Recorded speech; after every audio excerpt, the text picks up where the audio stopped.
This is Dabu7. We have archaeologists in Egypt saying they've uncovered an ancient tomb. This time they're saying a royal goldsmith and his family and a hoard of jewelry have been discovered inside. They also go on to say that this Amenemhat was a goldsmith who devoted all of his jewelry to the Egyptian god Amun. Now, this ancient deity, I've talked about several times, was considered to be one of the most powerful gods, referred to as the king of the gods. I've talked about the history of Amun, of Ra, of Amun-Ra together, the fallen ones, over and over again.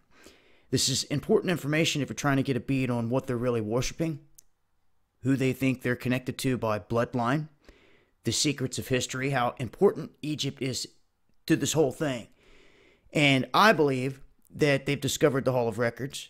I know this because I can't prove it, but my heart and soul tells me that after they discovered the Chamber of Osiris, which they showed on national television, if you remember,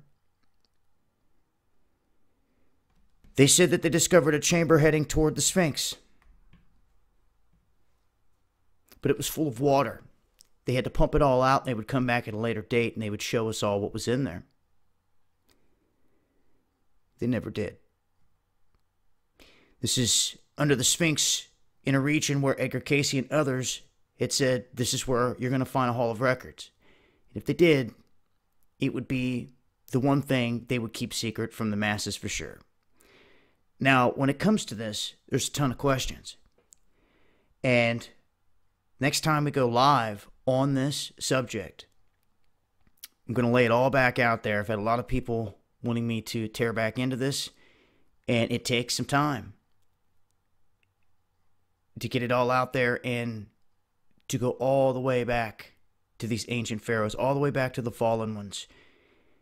And you'll start to see why you see them hanging pictures of Apollo and other demigods, as they would call them.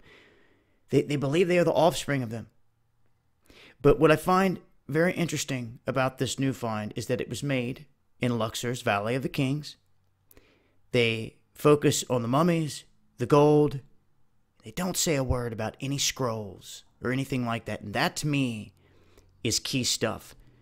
One little scroll could say a lot. And it's those little things that go out of sight, out of mind, that are huge. I'm going to talk about this more on the next live stream over on Dabu777. I'll leave a link below. Peace.